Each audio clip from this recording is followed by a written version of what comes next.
Before we start, don't forget to support us and subscribe to the channel and help us reach 1 million subscribers. Without wasting any time, let's get started. Our film's events begin today in the city of Shingo, with the professional killer Skada sharpening his favorite sword while sitting in a room filled with all kinds of weapons, eating a piece of candy. Then, he puts on his jacket, takes his car, and starts moving.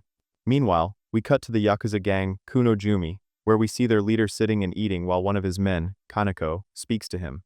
They learn that the dock workers are frustrated with his control over them and refuse to obey his orders. The head of the dock workers union has even threatened that the people and the entire city will turn against him. By then, Skada arrives at the villa and begins killing the gang leader's men one after another. We return to the gang leader, who orders Kaneko to come closer. The moment he does, the leader grabs him by the neck and slits his throat with a knife for daring to speak to him disrespectfully. Kaneko screams in agony, and before he can move, Skada attacks the gang leader's guards, killing them with immense strength, precision, and martial arts skill. The gang leader tries to escape but finds that Skada has already finished off all his men. His enraged lieutenant attacks Skada, leading to an intense fight. However, Skada's skills are far superior, and with a single strike, he severs the man's arm with his sword. Kaneko, still alive, watches everything while hiding behind a wall. Skada then approaches the gang leader and executes him with his sword, completing his mission. Afterward, Skada meets his friend Akira, who assigns him his jobs. Skada takes the agreed-upon payment, and before getting into his car, Akira asks, "Are you still determined to retire?" Skada confirms, saying he wants to live in peace with his wife and daughter. Rio then leaves. Unbeknownst to them, someone watches from afar, and as Skada drives off, Akira glances at the observer with sadness. Skada returns home, and the moment his daughter Rio hears his voice, she runs to him joyfully. Happy with his family, Skada tells his wife he'll look for a new job, and she rejoices that he's left the path of evil, suggesting they celebrate. As Skada goes to change clothes, he suddenly hears his wife scream. He rushes downstairs in shock to find 5 masked gang members in his house, threatening to kill his wife and daughter. One of them speaks up. "I'm surprised a professional killer like you managed to have a family that loves you," Skada demands. "Who are you?" The man replies, "We're the ones who'll run this city from now on." They explain that the Yakuza gang was standing in their way, and thanks to Skada, they were eliminated. However, they were disappointed to hear he was retiring. As they talk, Rio tries to move, and one of the gang members grabs her violently. Enraged, Skada attacks him, but then a figure in a terrifying red mask loses his temper and fires a shot. Skada surrenders himself in exchange for his wife and daughter's safety. The gang laughs at him while their leader, wearing a strange mask and suit, watches calmly.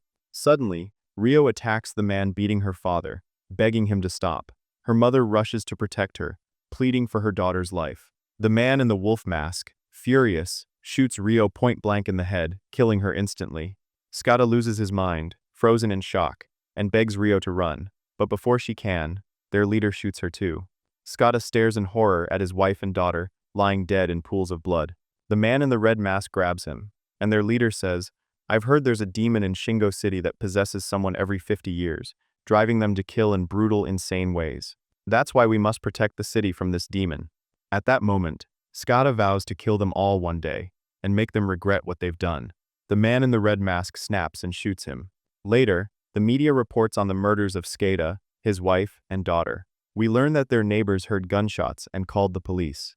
When the police arrived, they found a gun in Skada's hand, and concluded that he had killed his wife and daughter before committing suicide. 12 years later, we see Skada sitting in a wheelchair, completely paralyzed, unable to move or speak, as if lost in another world. Akira picks him up from prison, and we learn that doctors managed to save his life after removing the bullet. Unfortunately, Skada was imprisoned for the murders of his wife and daughter. Akira's driver helps Skada into the car, but when he gestures toward his eye, he's shocked to find it unresponsive. Akira yells at him to focus on his job, but then we notice Skada slightly moving his hand. Meanwhile, Sonohara, the mayor of Shingo City, holds a press conference boasting about his achievements. A reporter praises him, saying Shingo has transformed into a tourist destination under his leadership, with a stronger economy and lower unemployment. Sonohara credits hard work, perseverance, and the resilience of the citizens. He then announces the grand opening of Mariba Resort in 6 months, a luxury complex with theaters, shops, restaurants, a hotel, conference halls, and Japan's first full-scale casino. He presents live renders of the resort on screen. But then, A journalist named Kamiyama interrupts, questioning the recent rise in disappearances and the sudden vanishing of an opposition leader who protested Mehroba's construction. Sonohara dismisses the claims, insisting there are no official reports, and the host quickly changes the subject. Later, Akira takes Skada to the Shingo Industrial Complex, renting him a small, run-down room. Skada notices the streets are filthy and the people impoverished. Akira apologizes for the poor conditions, promising to find a better place, then leaves. The driver cleans Skada up, changes his clothes, and even brings a barber to cut his hair. Akira instructs the driver to take Skada out occasionally, so he doesn't lose his mind. That night, as they walk back, they're ambushed by the Yakuza lieutenant, whose arm Skada severed years ago. He stabs the driver in the arm. The driver, terrified, explains that Skada can't hear or see. The lieutenant, furious, leaves in disgust. Meanwhile, Kamiyama, the journalist, meets Kaneko, who survived the throat slitting in a car, digging for info on Sonohara. Kaneko reveals that the gang that wiped out the Kuno-Jumi Yakuza 12 years ago is called Kimen-Jumi, but no one has ever seen them. Since then, they've seized control of the city, including Miroba Resort. Kaneko explains that Kimen-Jumi hired a professional hitman, Skada, to eliminate Kuno-Jumi, and afterward, Sonohara mysteriously became mayor. No one understands how. He also reveals that Kimen-Jumi expanded its influence through drug trafficking and human exploitation. At that moment, the leader of Kimen-Jumi puts on his mask. As the journalist hands Kaneko money for the information he provided, the man in the red mask suddenly attacks their car. When the journalist locks the door, the masked man smashes the window with an axe, drags him out, and strikes his head, killing him instantly. Kaneko tries to escape, but as he opens the car door, another masked figure, this one wearing an old man's mask, confronts him. Kaneko pleads for his life, swearing he'll never talk, but the masked old man forces a gun into his hand and orders him to kill himself. Meanwhile, Akira is playing table tennis, reminiscing about the day Skada retired. We learn it was Akira himself who told Kimen-Jumi about Skada's plans to leave the life for his family. His phone rings, it's the driver, informing him of the attack. Later, the police chief visits Skada in the hospital to interrogate him personally. The driver had brought him there for treatment. The chief bribes the detectives guarding the room, sending them away to eat and rest. Alone with Skada, he leans in and says, "It's been a long time." Suddenly, the chief removes his disguise, revealing the old man's mask. He's a member of Kimen-Jumi. Skada's eye twitches, locking onto him. The chief fills a syringe with poison and injects it into Skada's IV, taunting him. "When we found out you were alive, we wanted to kill you, but our leader forbade it."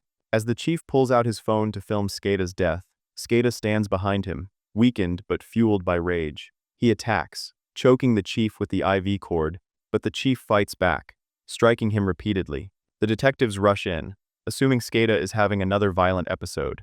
The chief quickly puts his mask back on and shoots one detective dead, revealing his accomplice. Skada, summoning his last strength, throws the corrupt detective out the window and strangles the chief with a bedsheet until he dies. One down, Skada staggers out of the hospital on his own feet. When Akira sees him, he's stunned.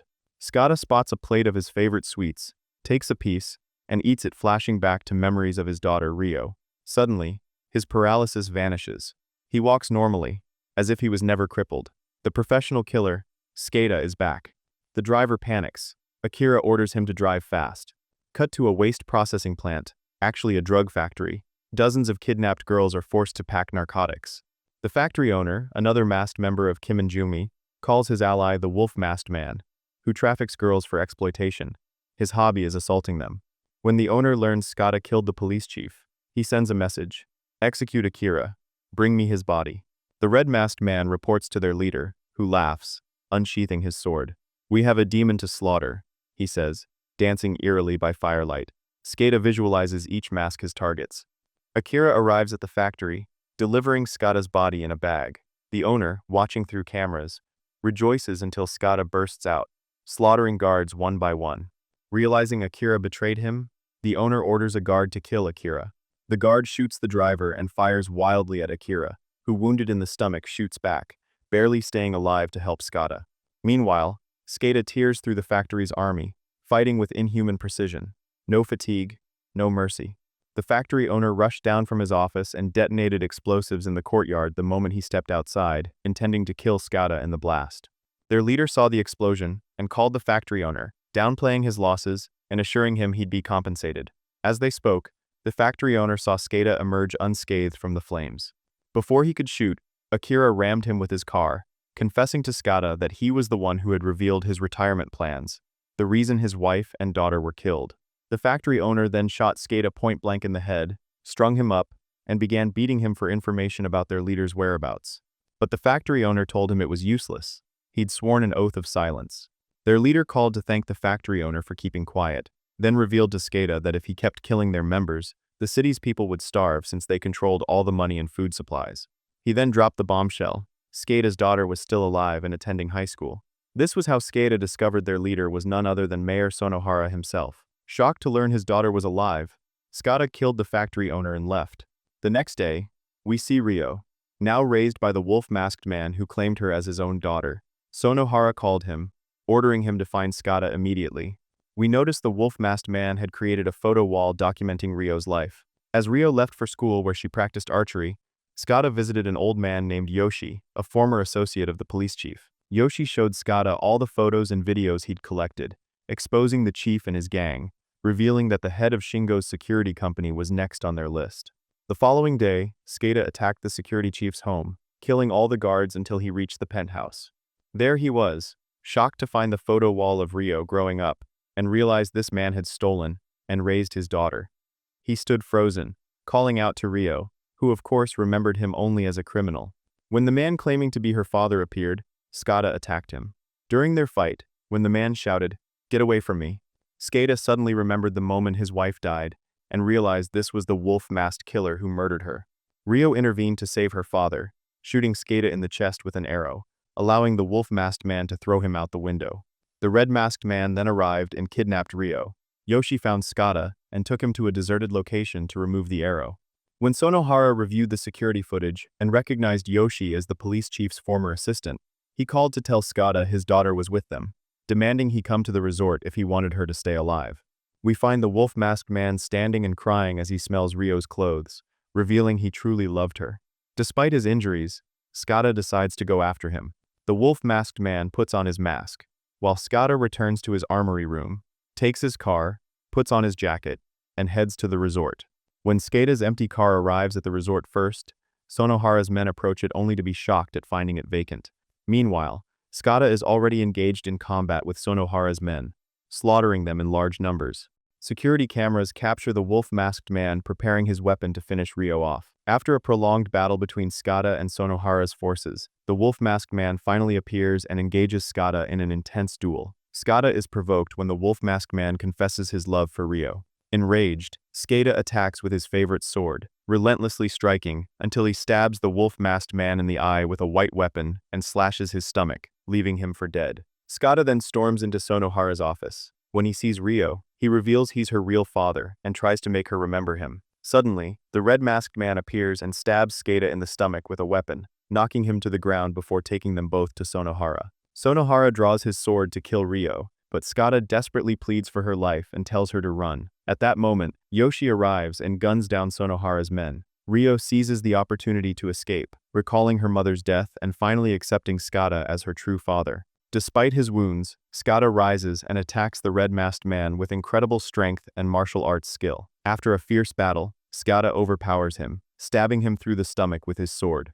The red-masked man collapses. Sonohara approaches again and removes the red mask, revealing the man is Jin, his twin brother, distinguishable only by burn scars on his face. We learn Sonohara made Jin kill their martial arts master, who had been exploiting them for personal gain. Refusing to flee, Ryo returns to her father. Sonohara puts on his mask and engages Skada in a brutal sword fight. The battle grows so intense that Sonohara severs Skada's hand, but Skada ignores the pain and continues fighting until he finally kills Sonohara, who in his dying moments confirms Skada as the legendary Demon of Shingo from folklore. When Ryo approaches, Skada freezes in disbelief that she's alive. Tragically, the wolf-masked man, still alive, shoots Skada, declaring Ryo belongs only to him. Ryo recoils in fear, finally recognizing him as her mother's killer. From behind, Skada decapitates the wolf-masked man with his sword, before collapsing into Ryo's arms. As she begs him not to die, he passes away in her embrace. Police and ambulances arrive. we notice one mysterious survivor before Rio mysteriously disappears from an ambulance. 1 year later, Jin is seen impersonating Sonohara, while boasting about his achievements. He visits their old martial arts school, wearing his brother's mask and practicing with a sword. Suddenly, Rio appears and shoots an arrow through his neck, killing him. She then drives away in her father Skada's car, leaving Jin's body behind. And that concludes today's film. Don't forget to like, subscribe, share, and hit the bell icon to stay updated. Share your thoughts in the comments, and stay tuned for the next summary. Goodbye!